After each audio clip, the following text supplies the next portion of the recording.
after Question Time sets the agenda. Tonight we're in Blackpool and welcome to Question Time.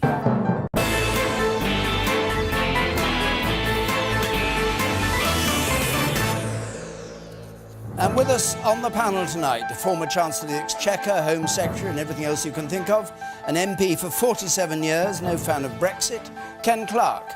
Labour's Shadow Secretary of State for Northern Ireland, who stood against Jeremy Corbyn for the leadership of the Labour Party, Owen Smith.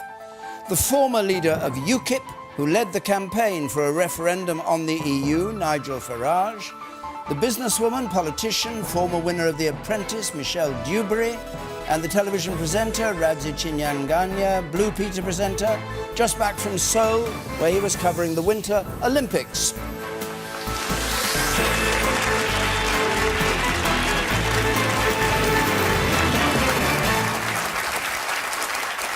Good, thank you very much. Well, we have a lot to get through, but just a reminder from home, if you want to join in the arguments, you can use our hashtag BBCQT on both Twitter and Facebook and argue the toss. Our first question tonight is from Rachel Lord, please. Rachel? With less than 400 days until Britain leaves the EU, has the government wasted the last 616 days? Right, 616 days wasted, 400 days to go. Have they been wasted? Nigel Farage? Well, in some ways they have, because it's all a bit contradictory, isn't it? Because Theresa May gives the Lancaster House speech in January last year, and I'm thinking, I don't believe this. Here's a British Prime Minister using exactly the same words and phrases that I've been using for 20 years without being called extremist or mad or bad. And I thought, wow, we've really got a government here that's going to deliver on the things that people voted for. And then a few months later, her second big speech on Brexit was in Florence, where she says, well, we are leaving the European Union, but it's a really fantastic organisation, and we're going to sign back up to justice and home affairs and cooperation in this and that and the other. And you think, well, are we really leaving or aren't we? And when she was asked a question on a radio show recently, if there was a referendum now, how would she vote? She couldn't answer the question. And I just feel, I know she's on a tight corner. I know it's difficult. She's got people like Clarke over here, you know, and Anna Soubry, and it's difficult for her. But I do think these mixed messages need to end. She's giving this big speech tomorrow. I think she needs to come out with some clarity, and she needs to put a counter to what Monsieur Barnier put on the table yesterday. We need to say, right, this is what we're after. We're reasonable people. We're prepared to compromise. But unless you're prepared to stop treating us like a hostage, to treat us with some respect, then we will say that no deal is better than a bad deal and walk away. And unless she does that tomorrow, the EU will not, in my opinion, take her seriously and will go on wasting time. Just, where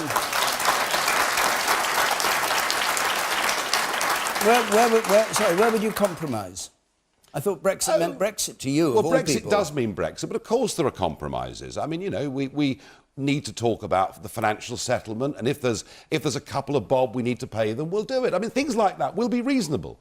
You know, on Northern Ireland, to sort out the border issue, there needs to be compromise actually on both sides. So, of course, we're reasonable, but what is for certain is every single major player in that referendum campaign, Ken included, said, if we vote to leave, we are leaving the single market and, by implication, the customs union. And, of course, David Cameron said it, all your team on the Remain side said it, all the Leave team said it, and that's the point. Unless we leave the customs union and the single market, we will not be able to go global and to get the benefits that ought to come from Brexit. OK.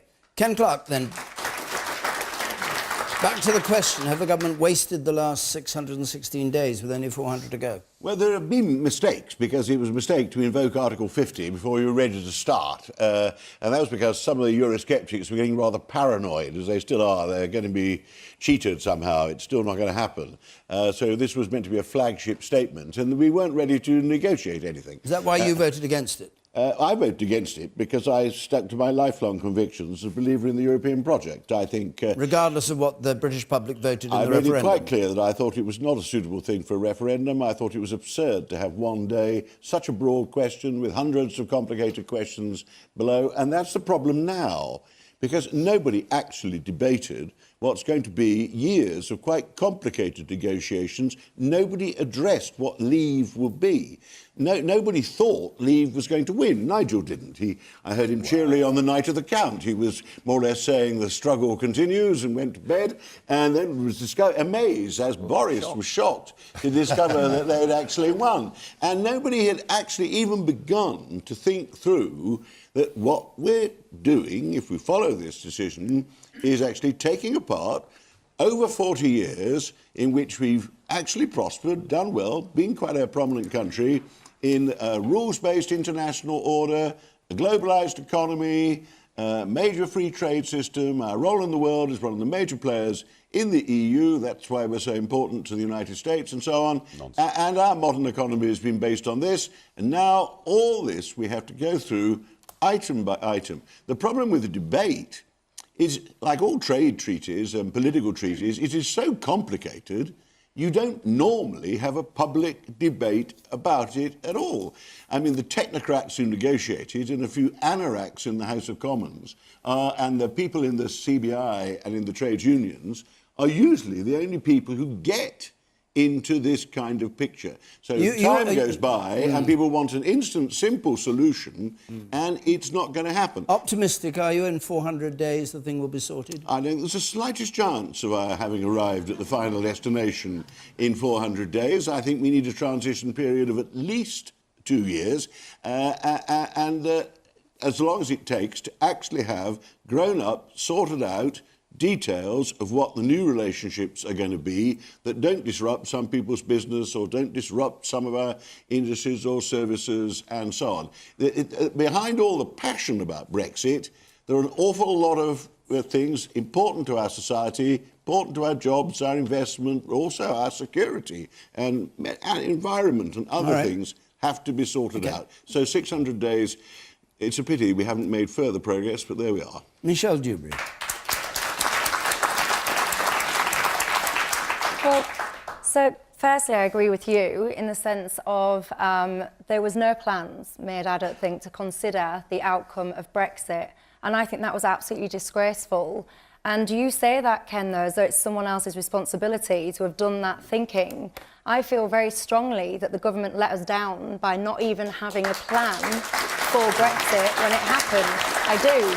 And I feel like that was the government at the time's responsibility. Now, as for the last 616-something days, I would like to rewind that and play it as a film and play either the Benny Hill theme tune or the Hokey Cokey over it, because I have found it so confusing. We're in, we're out, we want this, we don't want this, there's impact statements, oh no, there's not.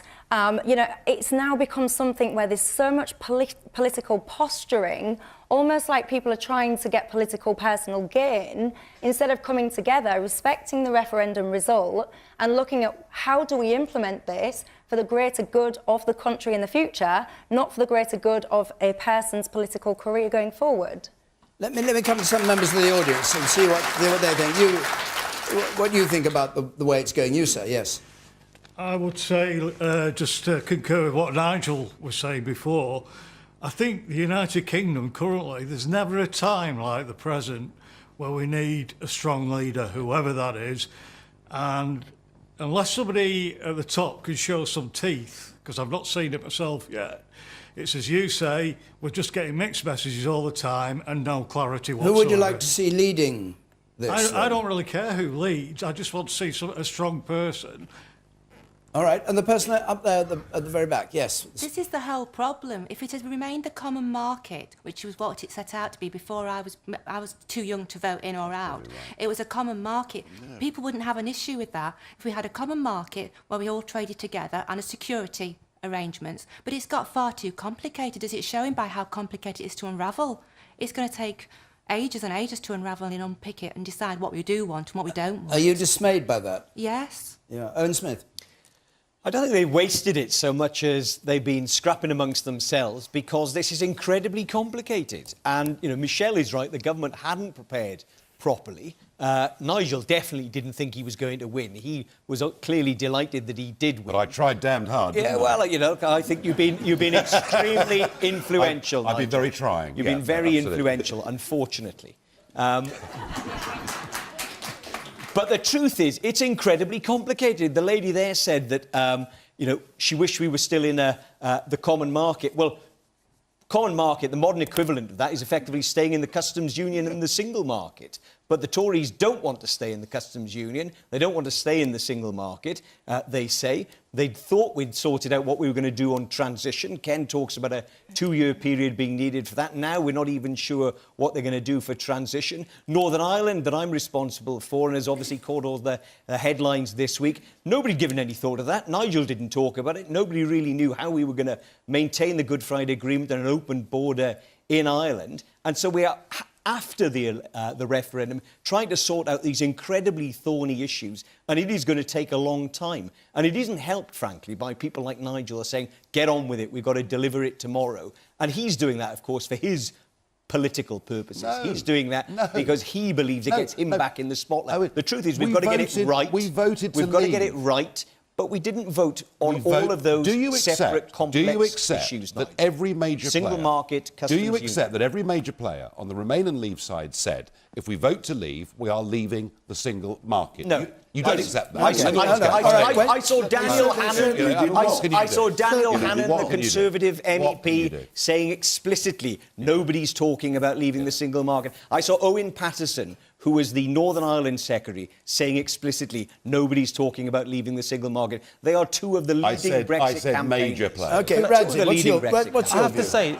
You mean you, Nigel? I've been This Boris, me. I've been Michael Gove, I've been the really senior Should we figures. allow a new member of the panel to have a word? Radzi. I'm getting really bored of hearing politicians tell us what they believe we really voted for when it came to the EU referendum.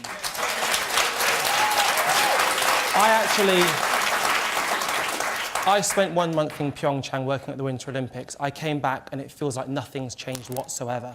To come to your point, Rachel, I think it's a really good one. The waters have been muddied so much with the customs union, duplicitous semantics where we're sort of having one finger in one pie, one finger in another. And for me, the whole point of the referendum was, do we want independence or do we want unity? I think the public have actually voted on this. I think we know where we stand. And I think to take us anywhere elsewhere is to do us as an electorate a disservice.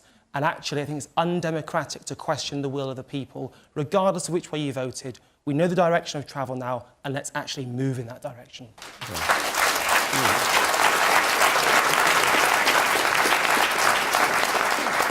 Following on really from what Ken Clarke said, that it hadn't been thought through properly. It wasn't thought through before we went in properly. Nobody told us that our fishing industries were going to be decimated, and many other things. And following on from that, from what that lady there said, yes, it has got very complicated. We voted, well, I didn't vote, actually. I think it's the worst thing that this country has ever been dragged into. And You didn't vote because you were against the idea of vote? I was totally opposed to the idea right from the beginning. We've always been an independent country, and anybody under the age of 40 has never lived in a free country. OK. Think about that. And over there, yes. My question is really that, this is one of the biggest decisions we're going to make in our country since the World War II. And I think we went into a referendum with hardly any information whatsoever. We had figures quoted on the back of a red bus, which we were sucked into believing. And as the impact and the implications of going into the referendum and the agreement we're going to come out with suggests we might be in a different place, I genuinely feel that the people who voted to leave didn't have the relevant facts, and now as the facts come on the table, we need a genuine requirement to go back and vote again. Karen Hines, we'll take up your point. Karen Hines. That was you. It was, yes. It was Do you me. want to put... Well, now you've had your say. Now put your question. What was your question going to be? So my question is John Major right to suggest that once we understand the impact of leaving the EU, should we actually go back to the people to actually vote for what is on the table? So a second vote, a second referendum. Yeah, that's what John Major was suggesting, either through Parliament or through the public vote, that once we understand what we're actually agreeing to leave with, rather than the fiction that we were propagated with earlier, once we get those facts on the table, should we actually revisit and say, is this the deal we thought we were voting for Michelle in the first Dubé, do you time? think that's a good idea? I just don't really see. I voted leave, and I share concerns that actually there was misinformation on both sides. It was just, for me, it was so focused on fighting with each other instead of articulating things properly to us. So I share that concern, but I don't see how a second referendum could work, because if the EU knew that actually we're just going to have a second referendum and therefore we could potentially undo the first one, why would they work hard to give us a deal of any substance? But they're not. I don't see they would. But they're not, are they? They're not. They're absolutely not doing that at all. OK, you sit up there. With spectacles on the gangway there. Yes. All we need is a strong leader what's going to give us a vision of what direction we're going to go. There's no strong leadership to give us any sort of focus, and all the country should get behind us from that point. So in the absence of what you call a strong leader, what happens? What do you think is going to happen? It's going to be side to side all the time. You've got polarisation between both parties. You know, you need a strong leader, and then the opposition needs to go along with them. Nigel Farage, you once flirted with the idea of a second referendum. No, I didn't. I said I feared.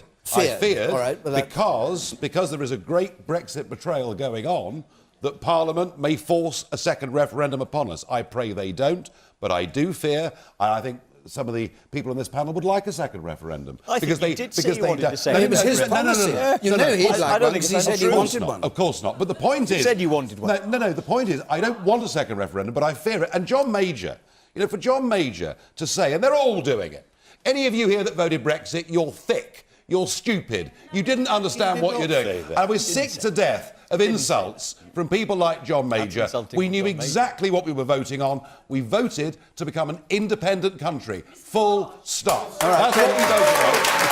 Mr. Farage, can I challenge that slightly and say, when we voted to leave, did we know we were leaving the customs union, and did we notice that we were actually going to vote for a northern-southern Ireland border? That was never brought up at all. Can you take... Let me just go around the panel again. Ken Clark, what is your view? Great, I'll come back to you, but what is your view about how this thing should be endorsed, if it should be, either by a referendum or by Parliament? Sticking to the serious subject, because Nigel sort of starts insulting John Major, then claiming all things being done at a level of serious. Let's try and take this. It is very serious to future generations, what we're talking about, actually, and should not be reduced to that kind of rubbish, frankly. Now, I do agree that the referendum campaign was, it certainly as reported in the national media, was disastrous. I mean, a load of rubbish from both sides was reported. Absolutely none of the issues being talked about now. I did some town hall meetings with leading figures on the other side, and there were perfectly sensible exchanges on both sides. Some of them, none of that actually was shared with the public. Anybody who didn't know much about the European Union was probably more mystified by the end of the campaign than they had been at the start. So there's a danger we'd repeat that. I mean, I'm an eccentric Remainer, if you like. I don't want a second referendum, particularly, as I've just said, it is on a hugely complex series of treaties which you're not going to have a serious debate about. The problem with the broad brush question before was, on both sides, Remain and Leave, everybody didn't vote for the same reason. People with voted Remain, some of them with different reasons. But we know all that. But should Parliament have a final say? When I say I heard no sane reason for leaving Euratom, I'm told that my masters, the people, have ordered me to leave Euratom. With the greatest respect, I don't think I'm being too arrogant in saying I don't think most of my constituents had any view on Euratom. You'd have to do them the courtesy of explaining what nuclear safeguarding work it does. Do you have a view? Do you have a view about? Do you have a view about whether there should be a parliamentary vote at the end of the day? I think there should be a free vote is very good, because if you had a free vote, both parties have collapsed. They're both hopelessly divided. The reason you have such bizarre, rather mixed messages as the official party programmes coming out is Theresa can't get her cabinet to agree with each other. She's negotiating... Can't get you to agree with her. Well, I'm not in the cabinet. She's negotiating with Boris more than she's able to negotiate with Michel Barnier or anybody else. And on the Labour side, the vast majority of them are pro-European, but Corbyn and McDonnell are two of the most hard-line Eurosceptics in the House of Commons. Now, members of Parliament, 2/3 of them will be in favour of staying in the common market, which is now called the single market and the customs union. So is that how they're going to vote, and that's what's going to happen, is Well, a free vote would help, because they're terrified of the whips and they're terrified of the Daily Mail, because they're denounced as they're traitors, they're enemies of the people, if they don't really realise that every one of those millions who voted Remain knew it meant leaving the customs union, which they most certainly didn't. Radzi, all had views on the Irish border, apparently. I don't remember it being mentioned. Do you want to see Parliament vote on this in the way that Ken has just explained, that probably it will turn down a lot of the ideas that Nigel Farage has and others had when they voted to leave? For me, no, and it's very simple. In 1975, when we had the original EU referendum, the answer was we wanted to remain in at that point. There was no question about by how much do we want to remain in, and let's negotiate that and let's nuance it. There was no question then, but now the answer has been Brexit. We're now going to change it to the answer that we feel the will of the power wants. But in addition to that, I think there's a broader question about what is politics and what is democracy. Why is it that we're only allowed one vote every 5 years, or we do have by-elections as well? On X Factor, on Strictly Come Dancing, you can vote weekly, immediately with your phones. All right. Heaven help us. I say make it more interactive. God forbid an election. Weekly referendum. He's got a point, I think. Yes. Well, some of us will be in business anyway. You, sir. I was a Vote Leave coordinator, and people voted for various different reasons, a number of different reasons. It wasn't one particular one. But two members of the audience, I think, have hit it spot on tonight. It's about leadership. And Owen's very eloquent and spoke very well tonight with regard to the Labour position, but it's very important that Corbyn has a role to play. And I'm a Conservative, and the government is leading, but it needs to be every political party has to show true leadership, and the flip-flopping by Labour over the last 12 months, I just think has been disgraceful. So what do you make of this change, apparent change in Labour's policy? There'll be another change next week. That's what we've been, put up with for the last 12 months. There's no direction, political direction, and every party has to play a role. They said they're in favour of the customs union. They want to stay in that. They are this week. But we don't know whether that's going to be the same case going forward. That's the difficulty. You've got each political party has to set out what they believe, and there will be an influence on the outcome of the overall negotiations. But at the moment, you've not got the effective opposition that actually makes the government stronger as well. I think Theresa's doing the best she can, but each political party has to play a role. Okay, you're in the front row there. Just to draw back to the original point that was made, I'm just going to go back to, first of all, the lady over here on my left. Quite frankly, as somebody that also voted to leave European Union, well-educated in politics, I find it absolutely unruly how she can even come out with that, physically form it in her mind. But moving on from that, in terms of John Major, obviously I've seen the speech that he's done recently, and we're saying to treat him, what he's saying as serious, but how can we treat what he's saying as serious when he's backtracked? Because was it not him that first of all put us in the Maastricht Treaty all those years ago and led the way? And now he's backtracked and he's trying to say that Theresa May's wrong for what she's doing. How do we know that Theresa May's not going to change her mind? And all this time that it's taken us to actually get out of Brexit, get out of the European Union, which is something we've voted for, whether it's 1% over what we need or what, it doesn't matter what the percentage is. We voted, and that's that. So in the time that it's taking for us to get out of the European Union, how many people are going to change their mind between now and then, just like John Major did? Okay. What do you think of John Major effectively endorsing the policy for which you ran as Deputy Leader of the Labour Party? A second referendum before everything's signed off? Well, I think John Major's views should be taken absolutely seriously. He was Prime Minister of this country. He was the man who started the peace process that delivered eventually the Good Friday Agreement. He is someone whose views, I think, are seriously put, and I don't think Nigel should be insulting to him in the way in which he was a minute ago. Hang on, John Major insulted 17.4 million people. I just insulted him. No, he didn't. All right, the person in the back there, yes. Yeah. Hold on a second. Yes, the person there, the back row. With the parties collapsing and the divisions that are in British politics at the moment, is at the time not right for a new party to be formed and for this party to actually do what the British people have voted for? What kind of party? Would that be a kind of UKIP kind of party by any chance? Well, no, not necessarily. What? Not necessarily. But maybe people from all parties could come together to sort out this issue rather than the parties fighting within each other. and against each Okay, other. let's just take a slightly different point. Peter Lamarinel, can we have your question? Peter. 67% of Blackpool voted Leave. Has Jeremy Corbyn's U-turn betrayed millions of its Northern Labour Leave voters? This is with his, what you call his U-turn is saying Labour would stay in the customs union. We're in a strong Brexit area, Owen Smith. What do you make of Jeremy Corbyn and that question? Well, I don't think it is a U-turn. We said previously that we thought the customs union...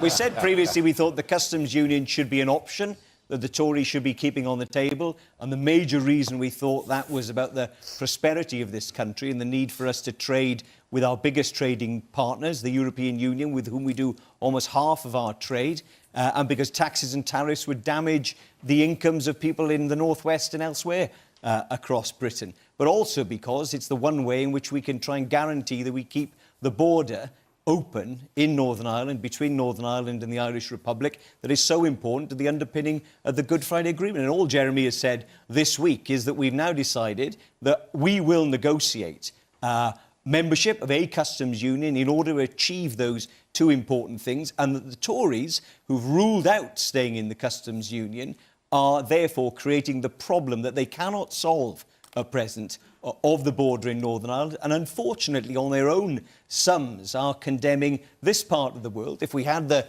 no deal that Nigel talked about, to see a reduction in GDP, see a reduction in earnings here of 12%. Now, nobody at the election was told that. Double it, make it 25, no, make it 50. It's not my number, Nigel, it's the Tory government's number. It's the civil service, what do you expect? Well, it's our independent civil service working for a Tory government. Owen Smith, well, I don't think you should be rubbishing them either. some people think that this is a ploy by Labour to get a vote in the House of Commons that will unseat Theresa May if you get a vote on it, like Ken Clarke might vote for it. But he won't unseat Theresa May. But I think we could win a vote in the House of Commons and Customs Union. And the Labour, the Blairites, have been very successful in getting Jeremy through gritted teeth to say he'll let them allow it to be the Labour Party's policy for the time being. So sorry, so you would vote for it, and I have voted for it several times already. So how would that not, if she lost the majority in the House of Commons, how would that not unseat her? Because governments don't fall if they lose an amendment to a bill in the House of Commons. They fall if there's a vote of confidence for the purpose. And actually, it's more complicated nowadays because we've passed an Act of Parliament designed to make Parliaments last 5 years. It's everybody making it more exciting in the newspapers that it claims that if the government loses one vote, it falls. We've beaten them once already. They were trying to stop Parliament having a vote at all on the final deal. We had a majority of that. There were 11 traitors, rebels, enemies of the people, all that kind of thing. And now we're going to have a vote. There wasn't a murmur the next day that the Prime Minister should resign. It didn't threaten the government. I had not put Corbyn in Downing Street. Supposing she said it was a vote of confidence. Well, she'd be very unwise to do so, and the Chief Whip has already said they won't do that. It would be just completely crazy to complicate it. It would be completely crazy.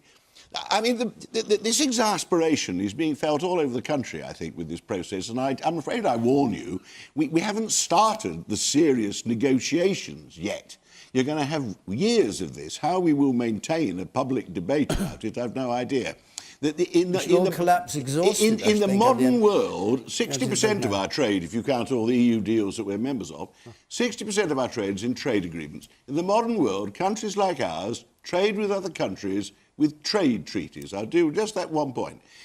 Trade treaties. And that involves agreeing some mutually binding rules, regulations, the base standards, the basis which you're going to trade, an arrangement for settling disputes, and all the things that people seem to think we're getting rid of. If you leave all our present trading arrangements, you've got to go so others, and all this stuff that Boris produced in a speech after the referendum about global Britain and how the Americans and the Chinese and the Indians and the Brazilians are waiting to throw open their doors.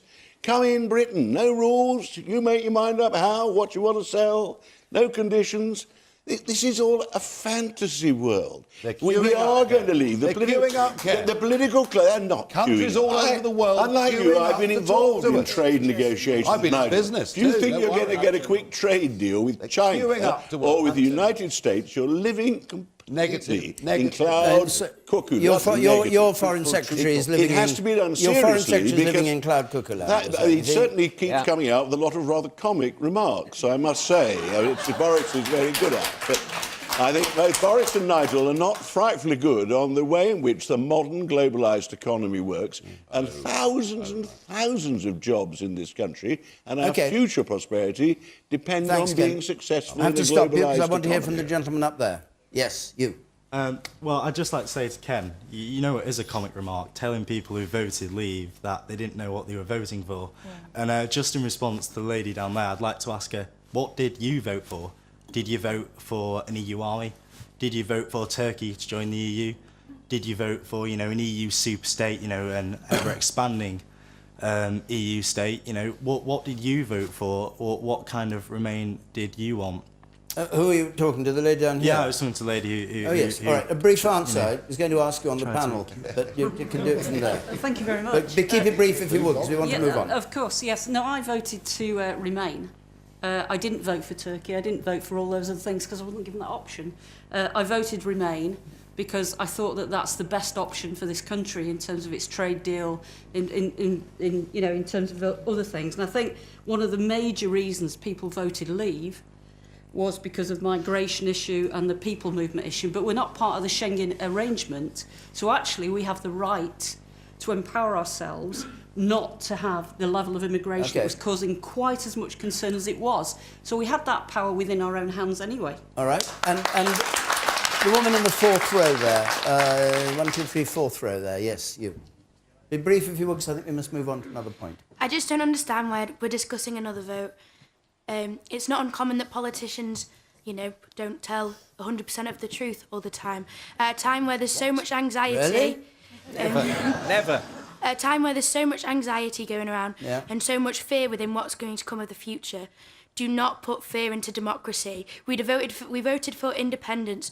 We might not have known the total ins and outs of what it was, but we voted for independence. Don't then put fear into democracy. The people voted for what they wanted, and don't remove that power from the people. So hang on a second.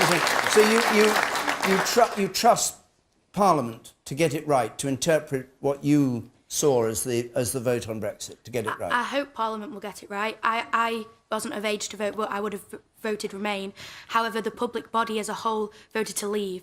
I hope Parliament will get it right, but I don't think sacrificing democracy and taking away that power that the people were given and what we fought so hard for to change our minds is the right thing to do. Michelle, what do you make of Mr Le Marinel's point about Corbyn's U-turn, as he put it, betraying Northern Labour?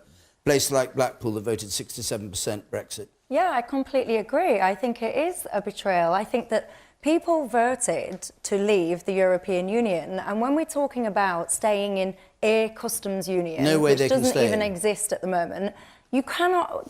We want to create our own trade deals. We cannot do that in that customs union. So to the first point, absolutely, it's a betrayal of what we voted for. And to the second point, is it time for a new party? Absolutely. I am 100% politically homeless at the moment. I was in the last election, which is why I ran myself as an independent.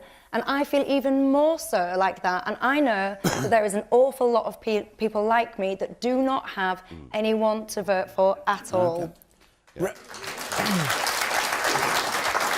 Raja, are you behind Corbyn on this Labour policy? Well, it's just a point on Corbyn generally, which for me is that he's damned if he does and he's damned if he doesn't.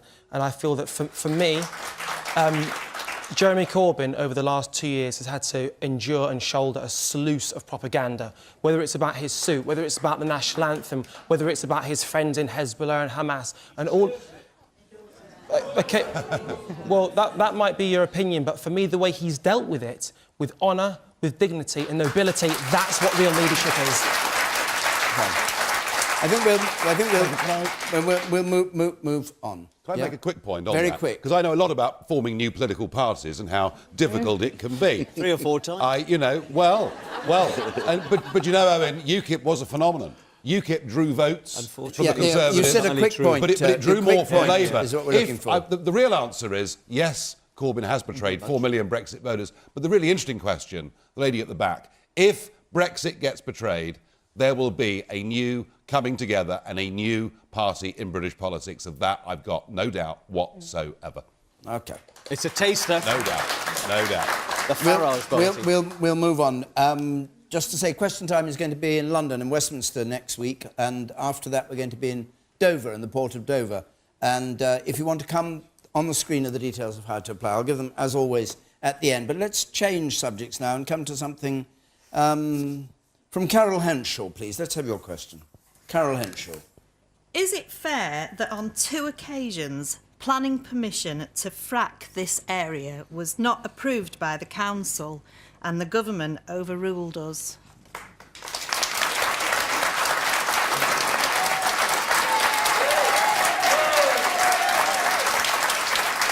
Well, you can see it's a popular question, and it's a very pertinent one here. I mean, on the way into Blackpool, there are great signs on the roads protesting against fracking, and it's a sort of case test, really, of whether the whole industry of fracking should get the go-ahead. Doesn't get the go-ahead elsewhere. Should it get the go-ahead here?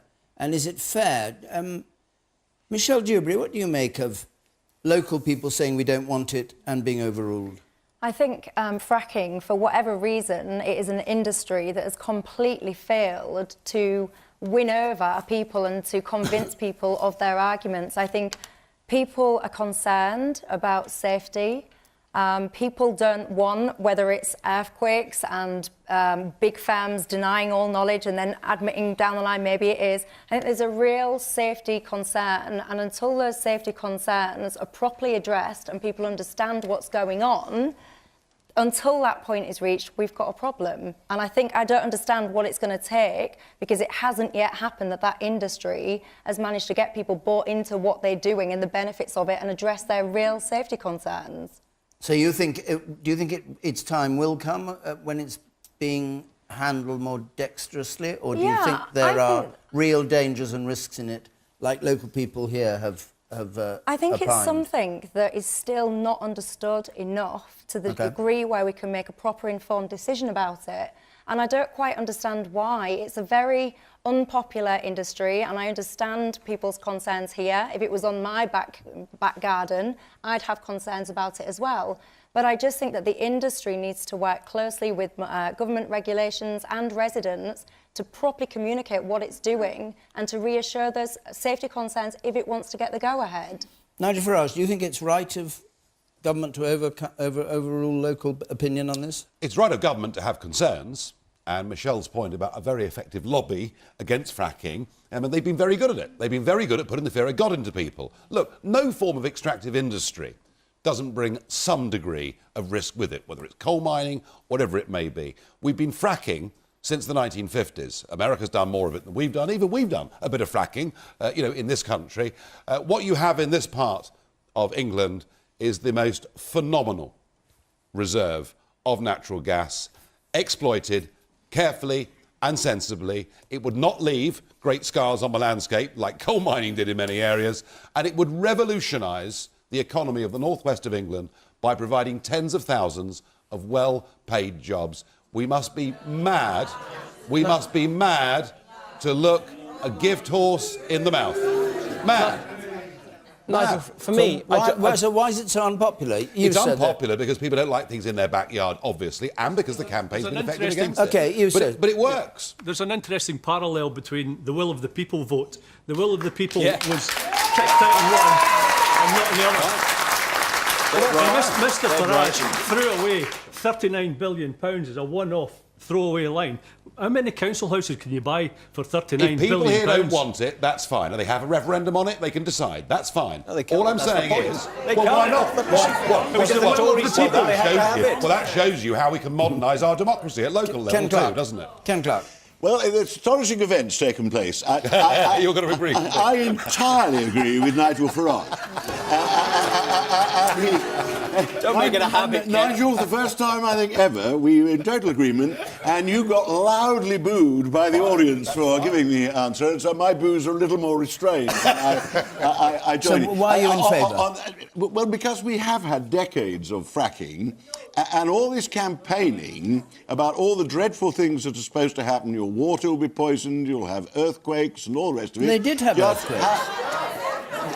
The tremor in Blackpool was not detectable by a human being on the surface. It was a very low-level tremor. It's described, as an earthquake by the campaigners, but it wasn't. Did any of you... All right, let's just ask. Did any of you feel the tremors when... Put your hands up if you did. Well, the National Geological Survey was very surprised by your sensitivity. These are very sensitive by people. your sensitivity. The person with the coloured sleeve up there at the back. Yes, you.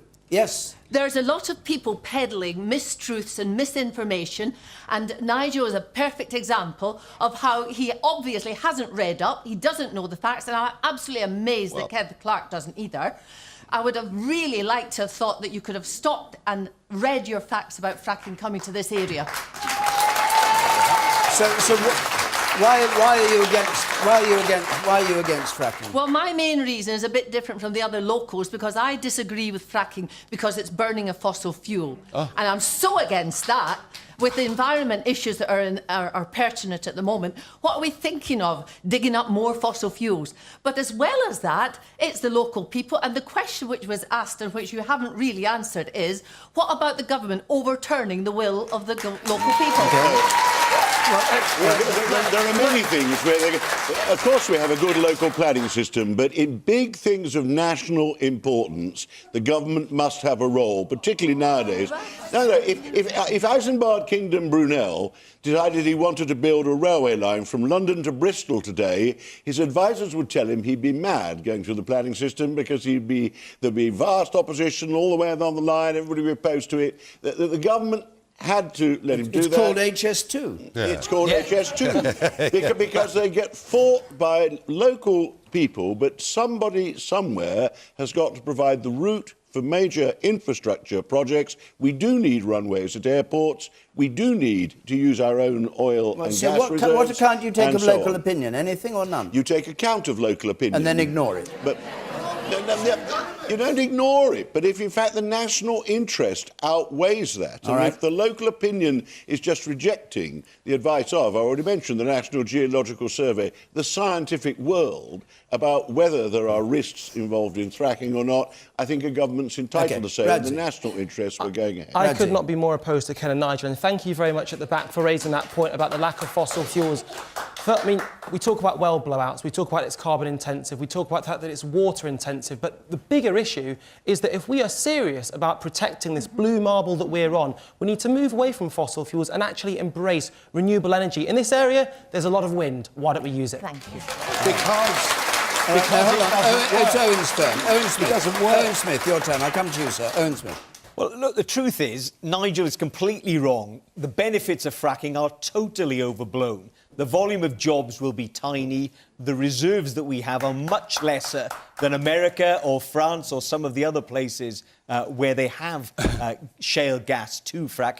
And in some of those places, like France, they've decided not to go after it. Why did we have the Tories overruling local people? Because they decided around the time of them getting elected in 2010 that it was a good idea for them to try and mimic the states, that they could sell to people as part of their election platform that they were going to unveil this great new industrial revolution. It was going to produce jobs and cheap, free energy practically in this country. All a load of rubbish. The other thing they've lied to people about is their suggestion that local people and local decisions will be given primacy. That clearly hasn't happened here. It should have happened. And if it had happened, we wouldn't have the fracking in Blackpool. It wouldn't happen under a Labour government. OK. That person there, the blue shirt, yeah. See, what was actually said before about how this is, the greenhouse gases produced by this, it doesn't matter what jobs you've got, what money you have, when we're all dead from global warming, that is definitely the main point here. And when you've got the German people have had to shut down nuclear power plants because they didn't like them, despite the fact that, greenhouse gas-wise, it's completely they brought coal clean. everywhere. New coal-fired power stations all over Germany. And a quarter of the energy we've been using in Britain today has come from wind. So why haven't the Tories invested in wind power? And you, sir? I think tonight more than ever, emphasised the fact of a reliance on gas. Everyone in this room is going to go home tonight and put the gas central heating on. Look, a wind turbine is not going to heat your house. Quarter of and all it was the a Labour Party. It was a Labour Party in 2008 that actually got the ball rolling on shale gas and issued the exploratory drilling licences. And do you think, is it going to happen here? They say it's going to happen in the spring. And it will happen. Put billions of pounds into the revenue of the government. We are using tonight Russian and Qatari gas to heat our homes. So you want to see it happen? Yes, absolutely. And will it be good for the local economy? It will be good for the local economy. It will pump millions and millions of pounds in the local economy. This is not a mirror effect of the production of the shale gas in America. Right. This is under British regulations and British gas engineers, the best in the world. We will do it right. OK, a brief point from you. I wonder whether the decision would have been overturned in the same way if the fracking was taking place south of Watford. Yeah.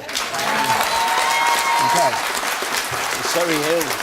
Well, that's a good wonder. But we'll go on. I don't know how much more time we've got, but we'll take another question from Helen Wright, very pertinent to everybody watching tonight. Helen. Is the beast from the east more like hysteria from Siberia? And should bosses expect their staff to turn up at work? OK. Owen Smith, what's Labour's view on people turning up to work? You know, there are issues here about whether you get paid, whether you get holiday leave. What happens if you can't get to work? And are we making a lot of fuss about this snow? I'm all in favour of people turning up to work, and we do in this country make an enormous fuss about the snow, but we have heard this evening that there have been a number of people who've died as a result of the weather today. So I don't think it's been completely overblown this time. And some of the scenes in South Wales, where I'm from, look pretty treacherous this evening. And clearly some of the public services that have been closed today, schools, etc., I think that's normally sensible. But, you know, generally, I think we do tend to make a bit too much of a bit of snow. And quite often people probably could just about get into work. Michelle? If they tried a bit harder. Well, I'm a big believer in common sense, and I think that employers How do you know what to... common sense is? I've never understood the expression. Well, I mean, it's what just... everybody else thinks, or what you think, or when everybody else agrees with you, well, or what? What I is speak common sense, so if you listen to me, just anything I say, that's the definition. That's what I thought you meant. Exactly. But no, as an employer, you literally do need to implement common sense. It makes no sense if a job can be done remotely, if a job is not essential to be done that day, then you should be applying common sense to your employees. I think sometimes we do go over the top too quickly. So when we first got notification of the beast from the east, you know, we were already talking about train cancellations and things like that. And at that point in time, it was just a smatter. It was like the tiniest. I was outside doing personal training and they were cancelling trains. Yeah. It was not even that bad at the beginning. So I think sometimes we don't need to be so quick to cancel everything and worry. Just apply your common sense, is my advice. A slightly serious point. I mean, I'm just here representing myself, but obviously I work for a living. But when I was a child, my mum fundamentally brought me and my sister up. And then one of the biggest issues is when school gets cancelled, someone's got to look after me. And actually one big consideration for me is that whilst we could apply common sense, I think also we need to consider parents and who's going to look after their children if they're going to be home alone. OK. And woman there. Yes. People are saying that it's not a huge issue and it's a little thing, but it is a huge issue for the lowest earners in society who struggle to heat their homes. It's a huge issue for the homeless and for the elderly. It's an insult to them to say it's not a huge issue. OK. Nigel Farage. Well, if we had cheap gas as opposed to expensive wind energy, you know, they might better heat their homes. Look, I mean, they were cancelling trains before the snow had started to fall. They were closing schools all over southern England when there was no snow on the ground at all, but the threat it might come and used by people as an excuse not to go to work. Frankly, look, you know, this Storm Emma tonight could dump 18 inches of snow over parts of South Wales and the South West, and common sense dictates the roads will be closed. But frankly, I think we should all do our best when it snows or it's windy, rather than listen to this hysterical nonsense. We get, I mean, red warnings and amber warnings. It's all over the top. We should be a bit more stoic, a bit more British, and jolly well get on with life, in my view. Ken Clark. Well, we used to have a lot more snow in winter, I think. It's not only my recollection, I think I accurately recall. So events like today were not quite so rare a few years ago, and I do think we're getting a little overexcited. Because I was on this programme, I was watching television news, various channels, trying to see what had happened today, and I gave up on the BBC News channel when their first quarter of an hour of the programme was devoted to snow in various parts of the country. And I think there are many people who feel themselves under a moral obligation, they are, to get to work in the snow, all the emergency services, people working in the healthcare field and so on. I think the ordinary person should feel an obligation to get to work if it's reasonably sensible to expect them to do so. They shouldn't risk their lives or anything of that kind. But we've all got here this evening, and we don't deserve medals for it. It was snowing where I started my journey, and it wasn't the pleasantest day to travel. You may not get home. What we should not start doing is closing down public services because the weather forecast is bad. Okay. We should at least wait for the snow to arrive before people start taking time off work. I'll take a couple of points, and then we go on to another question. You, at the back there. I think the lady who called it the hysteria in Siberia was absolutely right. I mean, I take the point that in South Wales, in Scotland, yes, snow is very, very bad indeed. But here in the northwest, not at all. And there were people in the local supermarket that were buying up toilet paper on Monday. And not one flake had snow dropped. We've all become snowflakes. That's the problem, isn't it? OK. It's Brexit's changed the political atmosphere. It's terrible now. I love that toilet paper, not baked beans. Let's come back to this part of the world, though, and to the problems of Blackpool and the area around. A question from Deborah Terrace. Let's have that, please. How do we encourage more investment in Blackpool to ensure we keep young people's talent and skills in their hometown? And it should be said, Blackpool does have problems. It has problems with mental health. It has problems with the NHS. It has an economy that's fallen. It's the fourth most deprived local authority. On almost every count, it's a part of the country that's poorer than the parts around it. Who'd like to start on this? Ken Clarke, you were a Northern Powerhouse man, or you were part of that government? Well, I've also had various over the years, been involved in regional policy and so on. Well, how do you encourage investment in a place like this? That's well, I think nationally, particularly a place like this, there are key things we've neglected for too long. Skills training, education standards, really achieving good standards of education, more important in areas which are having economic difficulty than in the more prosperous areas elsewhere. And how actually can the government relate to key sectors of industry in a way that properly and sensibly promotes their rapid growth. And we haven't really solved it. I mean, the reason for the present anger in politics is we had, but until the financial crash came, which was the greed of bankers and the uselessness of regulators, but before that we had a good long time when we thought we were getting richer and better and living standards were rising. Whole lots of people were left behind and the economy was changing. So in some places the old industries, steel and so on were going. In Blackpool, the old basis for the economy was going, we've got to find a new one. And industrial strategies and all that thing, Greg Clark, we could be producing lots and lots on it now. I don't think yet we know, to be honest, exactly how to go to a town whose old economic base has weakened and quickly begin to inject what's needed. But modern employment is needed in Blackpool, and the biggest task facing governments the next decade or two will how to make sure we can do that more quickly than we have in recent years. You, sir. About 25 years ago, in Blackpool, we had two world-renowned manufacturing companies, TVR Cars, based at Bispham, just north of Blackpool, and also Duple Coaches, based at Marton, in Blackpool. Yeah. And they were two of the largest employers in this town. And they've gone? And they've gone. What's your view about what should happen? What should happen, I think that the seaside, is it called the government seaside... The coastal policy, The coastal policy. Yes. We've not heard very much apart from sea defences. OK, you, sir, quickly, because we have only got a few minutes. Yeah, we may have some of the problems that Ken Clarke outlined in Blackpool, but we've actually got a wonderful town and a place that gives millions and millions of people hours at fun, and millions of people will still come back to Blackpool in their droves. Nigel Farage. Two things. One, let's get back our territorial waters and let's get back the fish that swim in our seas, and that will benefit the North West considerably. And secondly, you know, you should never just tell an audience what you think they want to hear. Tell them what you really think.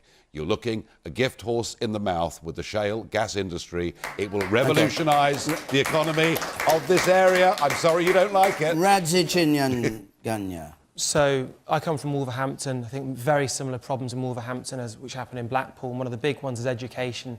And I think if you don't educate people, people don't feel like they have an opportunity to succeed. I happen to have what I think is the best mother on the planet. She's instilled within me a belief that I can do anything that I put my mind to, and whatever we can do to give young people that belief in themselves, I think that's what will make Blackpool prosper. The woman here, briefly if you would. Yes, yes? Hi. Major problem in Blackpool is education. 10% in the country, our education, our schools are failing. So how can we, when we're all being academised, work towards giving our children a greater education? OK, and we are, of course, in an academy here, as it happens, in Blackpool. Yes, Michelle, we what do you are. think? Well, I'd say 2 points. So first of all, I think Brexit presents a great opportunity. We're taking a lot of power back from Brussels, hopefully. And I would like to see, instead of all of that power going into London, I would like to see proper devolution so that actual northern places can create prosperity amongst themselves. I'm from Hull. I've had many a good girls' weekend out in Blackpool. It was wonderful. I've got wonderful memories. And Blackpool should be in a position to prosper. And when we talk about education, I feel very strongly about this. I work with a group of technical schools called UTCs, and we join up employers with schools, and we have employer-led curriculums. And what we try to do is create a workforce that's ready and ripe for the local economy. And also, you should be working with young people as well to stimulate entrepreneurialism, giving them that belief that they can create their own opportunities as well, wherever they live. Owen Smith, I have to ask you to be brief, I'm afraid. Government's got to recognise that it's got a responsibility to fix these problems. Instead of cutting back public services and cutting back investment, we've got to end austerity, which has completely failed, and invest once more in our communities. How would it help Blackpool? Well, because we should have a regional investment structure, a banking structure that puts money, government money, into areas like Blackpool, into areas like South Wales, the ex-industrial areas of this country, recognise the skills that are here in manufacturing, capitalise on that with a real active industrial strategy that pushes jobs and incentivises the public sector and private sector to invest, and invest in skills. Young people, don't cut back spending on schools or cut back spending on university education or cut back on support for schools generally. Invest in our young people. That's the secret, and we've seen the reverse of that from the Tories under the last 7 years. We've got to get back to investing in the people in all of our communities. Our hour's up, I'm afraid. Apologies to those of you who have your hands up, but our time's up. We have to stop. We're going to be in Westminster next Thursday with Question Time. We have the International Trade Secretary Liam Fox on the panel, George the Poet and the Bake-Off judge Prue Leith on that panel. And the week after, we're going to be in the Port of Dover, and that's a suitable place to be. It marks 1 year to go till the UK leaves the EU. I don't know whether we're talking about the EU again, but maybe we will. Call 0330123 9988 if you would like to come to either of those two programmes. On the screen is the address, the website, if you want to go to that instead. If you want to talk about the things we've been talking about tonight, there's this excellent continuation on Question Time, Extra Time with Adrian Chiles on 5 Live now on the radio. And you can also watch it by pushing the red button. You can watch it on the BBC iPlayer. So I hope you'll be able to do that. My thanks to this panel and to all of you who, I was going to say made it through the snow, but there hasn't been any snow in Blackpool, but of all of you who came here tonight to take part in this edition of Question Time. Until next Thursday, good night.